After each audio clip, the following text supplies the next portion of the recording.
नाज़रीन, हुकूमत ने 5 साल से ज़ायद पुरानी गाड़ियों की कमर्शियल इंपोर्ट की इजाज़त दे दी है। वजारत तिजारत के नोटिफिकेशन के मुताबिक सेडान, वैन, लाइट कमर्शियल गाड़ियाँ और मोटरसाइकिलें अब कमर्शियल बुनियादों पर दरामद हो सकेंगी। इंपोर्ट सिर्फ बैंक से होगी और इन गाड़ियों पर 40% रेगुलेटरी ड्यूटी जो है वो आयद भी होगी। बिल्कुल, FBR इस हवाले से जल्द नोटिफिकेशन भी जारी करेगा। इंजीनियरिंग डेवलपमेंट बोर्ड ने वाज़ेह किया है कि सिर्फ वही गाड़ियाँ दरामद होंगी जो आलमी माहौल और सेफ्टी सर्टिफिकेट्स रखती हैं, जबकि वजारत सनत हर माह डिप्रेशन रूल्स जारी करेगी। आपको बताएं, दूसरी जानिब IMF के माहिदे के तहत मकामी गाड़ियों में 57 हिफाजती मयारात लाजिम करार पाए हैं। इस वक्त सिर्फ 17 पर अमल हो रहा है, बाकी 40 पर भी अमल दरामद होना है।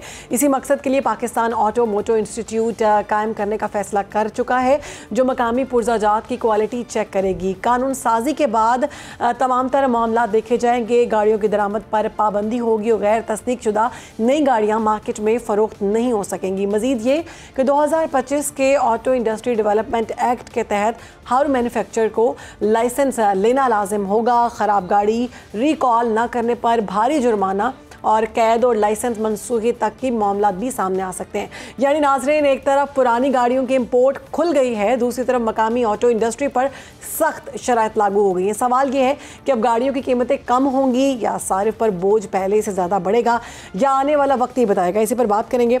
हमें ज्वाइन किया है हमारे मेहमान हैं, साबिक चेयरमैन हैं पापाम के अब्दुर्रहमान एजाज साहब। बहुत शुक्रिया आपका अब्दुर्रहमान साहब, आपने प्रोग्राम में वक्त दिया। अगर हम बात करें दीगर ममालिक के साथ, हम अपने हमसाया ममालिक की बात करें, हम इस मुस्लिम ममालिक की बात कर लें, अरब की या वेस्ट की बात करें, तो गाड़ियाँ पाकिस्तान में बहुत महंगी हैं कंपैरेटिवली। पहले ही बहुत टैक्स है, अब 40% जब ड्यूटी लगेगी तो क्या मज़ीद आवाम की पहुँच से दूर हो जाएगा?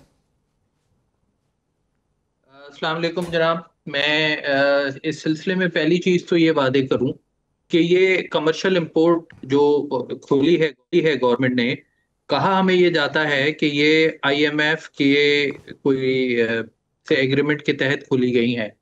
हमें आज तक ये समझ में नहीं आया कि पाकिस्तान में क्या चीज़ यूज्ड इंपोर्ट होगी और क्या चीज़ इंपोर्ट होगी। ये IMF का डोमेन नहीं है। IMF का डोमेन मैक्रो इकोनॉमिक्स, टैक्सेशन और इकोनॉमी की जनरल हेल्थ है। उसमें एक पर्टिकुलर पार्ट जो गाड़ियां हैं वो भी यूज्ड गाड़ियां, किस तरह इसमें ऐड हो गई हैं, और जो कुछ हमने IMF से बातचीत की है वो तो यही बात कहते हैं कि हमारा इससे ताल्लुक नहीं है। मगर गवर्नमेंट ने ये एग्रीमेंट IMF के साथ किया है कि यूज्ड गाड़ियां पाकिस्तान में कमर्शियल बुनियाद पे इंपोर्ट की जाएंगी। यहाँ ये वादे करूं कि दुनिया में कोई भी ऐसा मुल्क नहीं है जो जहां गाड़ियां बनती हों और वहां पे यूज्ड गाड़ियां इंपोर्ट की जा रही हों। ये पहली इब्तिदा पाकिस्तान में हो रही है कि जहाँ पे गाड़ियां बनती हैं, और दुनिया के कोई 48 मुल्क हैं जहाँ गाड़ियां बनती हैं, उनमें से कोई मुल्क भी इस तरीके से पुरानी गाड़ियों की इंपोर्ट को इनकरेज नहीं करता, बल्कि अपनी इंडस्ट्री को सपोर्ट करता है जहाँ एम्प्लॉयमेंट क्रिएट होती है। इस वक्त कोई 18 लाख आदमियों की एम्प्लॉयमेंट इस इंडस्ट्री के साथ जुड़ी हुई है। अगर पुरानी गाड़ियां कमर्शियल इंपोर्ट से जो भी होंगी, वो बेसिकली उस एम्प्लॉयमेंट को डिस्ट्रॉय करेगी और लोगों को बेरोजगार करेगी। अगर मैं आपको ये बताऊं, पाकिस्तान में जो गाड़ी की कंजम्पशन है वो सिर्फ 0.05% पाकिस्तानी गाड़ियां अफोर्ड करते हैं, और इन 0.05% में सारी बड़ी मल्टीनेशनल और नेशनल कंपनीज भी शामिल हैं, और गवर्नमेंट खुद सबसे बड़ी बायर होती है गाड़ियों की, वो भी इस 0.05% में शामिल है। तो जो हम बात करते हैं कि जी अवाम की पहुंच में, तो अवाम कौन है इसको डिसाइड करना बहुत ज़रूरी है। अवाम वो है जो 18 लाख लोग फैक्ट्रियों में 40-45 हज़ार रुपए की उजरत पे काम करते हैं और अपने घर को चलाते हैं, अपने बीवी बच्चों का पेट पालते हैं। जबकि 1.5 लाख लोग वो हैं जो नई गाड़ियां खरीदते हैं और उसकी पॉपुलेशन 0.05% बनती है। तो हमें डिसाइड तो अब गवर्नमेंट कर चुकी है, बट हमारा तो इस पे शदीद रिजर्वेशन है कि जहाँ पे गाड़ियां बनती हैं दुनिया में कहीं इंपोर्ट नहीं होती यूज्ड गाड़ियां, मगर हम कर रहे हैं। और गाड़ियां क्यों? फिर हम used AC, used TV, used refrigerator, used furniture, used microwave oven क्यों नहीं इंपोर्ट की इजाज़त दे देते और अपनी सारी इंडस्ट्री को बंद क्यों नहीं कर देते?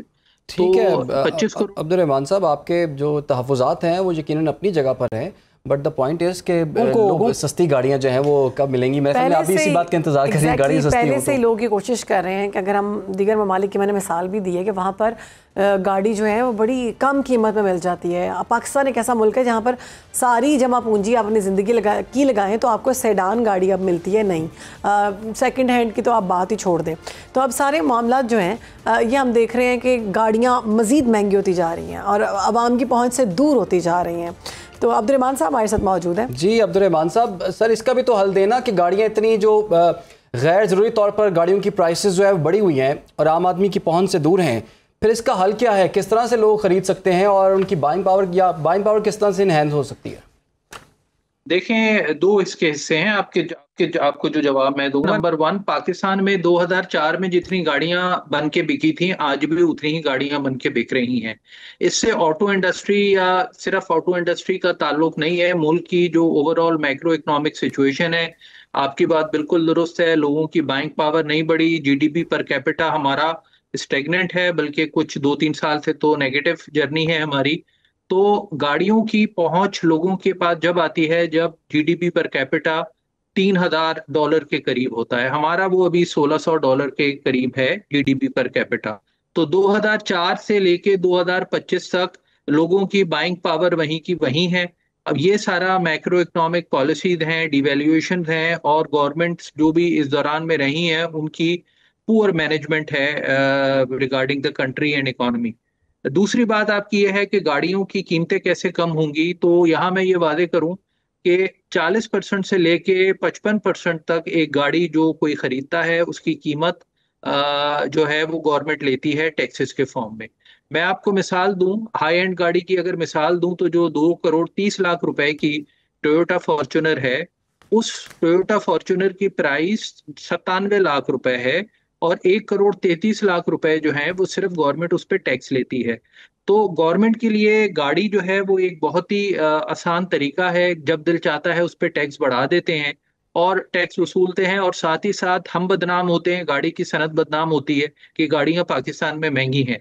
मैं आपको रिसेंट तरीन मिसाल दूं, अभी इस बजट में 2 महीने पहले जो छोटी गाड़ी थी, जो आम आदमी की गाड़ी थी, जो सबसे लोएस्ट कार अफोर्ड करने वाला तबका यूज करता था, 800 सीसी से नीचे की गाड़ी, उस गाड़ी के ऊपर सेल टैक्स 18% था, वो बढ़ा के 25% कर दिया गया है। 2 महीने पहले 7% टैक्स बढ़ा दिया है, एफईडी लग गई है, मुख्तलिफ किस्म के टैक्सेस में इजाफा भी होता रहा है और नए टैक्सेस भी लगते रहे हैं। तो government is the biggest stakeholder. अगर गाड़ियों की कीमतें कम होनी है तो गवर्नमेंट को टैक्सेस को कम करना होगा, टैक्सेस को कम करना होगा गवर्नमेंट को। बहुत शुक्रिया अब्दुर्रहमान एजाज साहब हमारे साथ मौजूद थे, सारे मामले पर रहे थे। आवाम के लिए सहूलत ये है कि टैक्स कम हो और आवाम जो है वो गाड़ी ख़रीद सके, गाड़ी ख़रीदने से पहले उसको अपनी पूरी जमा पूंजी ना लगानी पड़े। ये हमारा मौक़िफ़ है और मेरे ख्याल से जितनी भी आवाम है वो भी इमरान साहब यही चाहती है कि तमाम मामला को आसान किया जाए। अब्दुर्रहमान साहब ने तो यही कह दिया ना कि अगर टैक्स कम होंगे तो ही लोगों की रीच में ये गाड़ियाँ आएंगी, अदरवाइज जो है वो बहुत मुश्किल है। अगर 40% आप लगाएंगे टैक्स तो फिर तो मामला और ख़राब हो सकते हैं। हर वक्त बाखबर रहना वक्त का तकाजा है, बर वक्त बाखबर रखना हमारा फरीजा है। अभी सुनो न्यूज़ के YouTube चैनल को करें सब्सक्राइब, बेल आइकन पर करें क्लिक और मुल्की और गैर मुल्की खबरों से रहें बाखबर, यकीन के साथ।